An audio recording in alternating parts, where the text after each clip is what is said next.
Le Seigneur soit avec vous. Et avec votre esprit. Bonne nouvelle de Jésus-Christ selon saint Jean. En ce temps-là, voyant Jésus venir vers lui, Jean le Baptiste déclara: « Voici l'agneau de Dieu qui enlève le péché du monde. C'est de lui que j'ai dit: l'homme qui vient derrière moi est passé devant moi, car avant moi il était. Et moi je ne connaissais pas.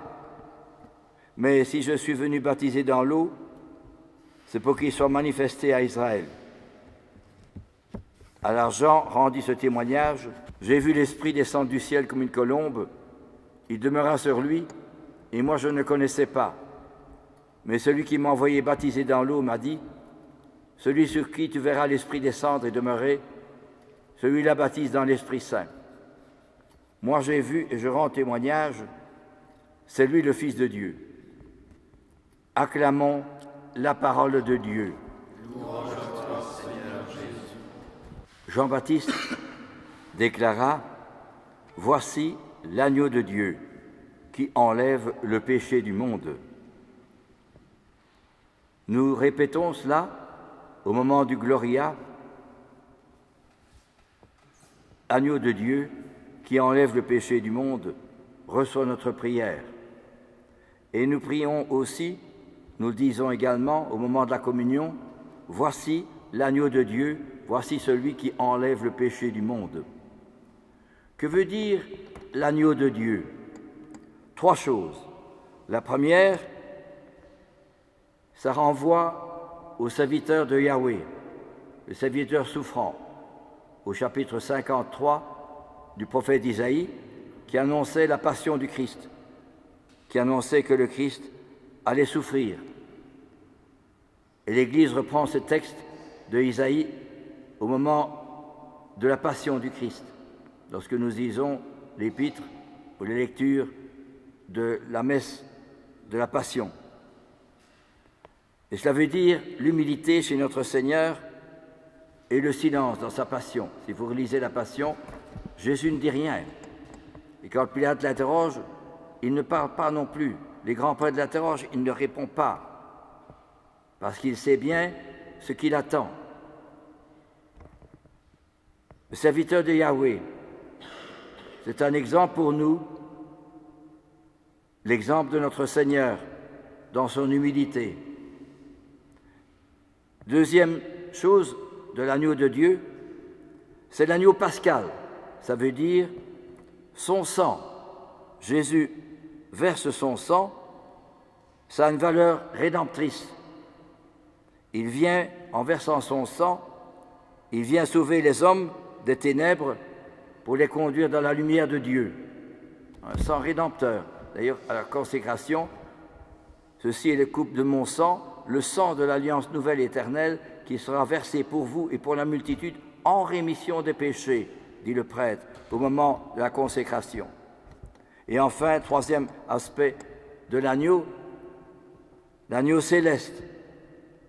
C'est-à-dire qu'il y a une contradiction, une opposition saisissant, un contraste saisissant, d'une part la faiblesse de l'agneau et d'autre part la puissance de son exaltation au ciel. Et pour ceux qui sont férus un peu d'art, vous savez que dans l'agneau mystique du peintre Van Eyck, dans une église de, je crois que c'est Saint-Bavon, à Gand, magnifique fresque de l'agneau pascal, qui montre montrer le Christ qui a souffert, et sur l'autel on voit l'agneau qui verse son sang, et vous avez les personnages de l'Ancien Testament, les personnages aussi des évangélistes, et puis ceux des évêques, des pères, des papes, et puis vous avez aussi les prêtres, et vous avez les laïcs, et vous avez aussi les vierges. Et vous avez l'Esprit Saint qui darde ses rayons sur chacun et tous ces personnages. Ça veut dire justement que le Christ, c'est un beau tableau qui date du XIVe siècle, qui est quand même ancien, qui montre que le Christ est le serviteur de Yahweh, l'humilité. Deuxièmement, que le Christ et l'agneau pascal qui verse son sang pour nous sauver de nos péchés. Toute souffrance est rédemptrice pour autant qu'elle soit unie au Christ. Et enfin, l'agneau céleste, c'est que toute souffrance unie au Christ conduit au ciel, dans la gloire, l'exaltation du ciel. Il y a un paradoxe, un contraste saisissant. D'une part, l'humilité, la dernière place de l'agneau, et d'autre part, son exaltation dans le ciel. Voilà ce que veut dire l'agneau de Dieu.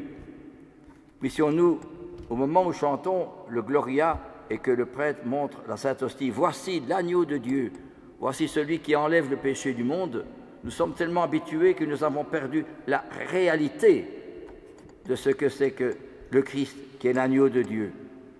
Et cela veut dire, tous les saints l'ont compris. Je ne vais pas encore répéter ici, mais une Thérèse de Lisieux dans la tuberculose, un père Cole à la place d'un autre, mourir de faim et de soif, le père Damien qui meurt lépreux, c'est ça, voici l'agneau de Dieu qui enlève le péché du monde.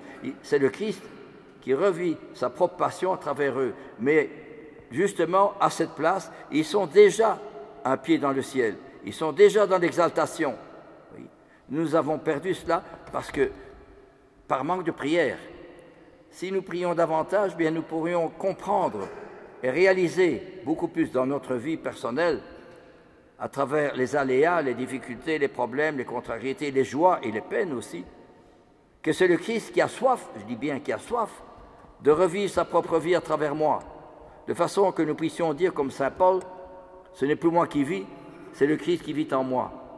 Et saint Paul continue que le Christ habite dans vos cœurs par la foi, enraciné dans l'amour, plongé dans l'amour, vous connaîtrez avec tous les saints quelle est la largeur, la longueur, la profondeur de l'amour du Christ qui surpasse toute connaissance. Les saints ont été véritablement des agneaux de Dieu, parce qu'ils ont prié et ils se sont laissés transformer par le Christ. Et c'est bien justement le Christ, c'est, comme on dit maintenant, l'ADN, je crois, comme on dit maintenant pour chacun. On a trouvé son ADN. Mais le Christ, son ADN, c'est l'agneau. Les saints, leur ADN, c'est l'agneau.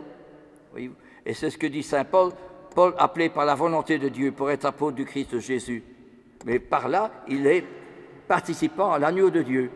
Et alors, la première lecture qui dit, « Mais le Seigneur, toi, tu es mon serviteur Israël, je m'assisterai ma splendeur, je fais de toi la lumière des nations, pour que mon salut parvienne jusqu'aux extrémités de la terre. » Justement, parce qu'ils sont agneaux, eh bien, ils ont rayonnement. Pour nous, on dirait, mais non, c'est fini, c'est foutu, il n'y a plus rien. Justement, dans la solitude, dans l'échec, ils savent, ils sont certains de rayonner. Voyez-vous. C'est pour cela que l'amour de la dernière place soulève le monde. En apprenant à être solitaire, on devient solidaire. Pourquoi? Parce que justement, par la prière, en m'unissant au Christ à la Sainte Messe, c'est pour ça qu'on remet la croix au-dessus de l'autel, pour dire que la messe est d'abord un sacrifice, le renouvellement non sanglant du sacrifice du Christ, de l'agneau de Dieu. Et c'est pour cela que, en nous unissant à lui, je peux travailler avec lui au salut des âmes, par mes prières, mes sacrifices, mon esprit d'immolation. Et c'est ce qu'on dit aussi au moment, le prêtre dit aussi cela, toi qui as sauvé le monde par ta mort, eh bien non, c'est par ton esprit d'immolation que Jésus a sauvé le monde. C'est par l'esprit d'immolation que les saints ont sauvé le monde, une Thérèse de Lisieux, un Charles de Foucault, etc., par leur vie.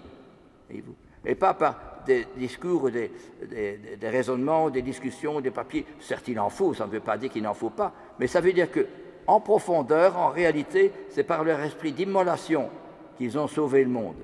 Puissions-nous redécouvrir tout cela, parce que c'est tellement important. C'est à travers les saints que nous pouvons mieux redécouvrir l'image de l'agneau de Dieu. Puissions-nous, nous aussi, qu'est-ce que je fais de l'agneau de Dieu dans ma vie? Voici l'agneau de Dieu qui enlève le péché du monde. Quand je communie, est-ce que je suis certain que le Christ veut faire de moi un agneau, c'est-à-dire participer à lui, travailler avec lui au salut des âmes? Voyez-vous, c'est ça la rédemption. Jésus me demande de travailler avec lui au salut des âmes, de travailler avec lui à la rédemption du monde. Eh bien, puissions-nous redécouvrir ces valeurs, cette foi-là, cette profondeur, cette lumière, comme il y a un peu de lumière dans l'Église, eh bien, cette lumière qui est justement, qui va dans les ténèbres et qui est là pour nous éclairer, nous transformer, nous illuminer par sa présence et par son amour.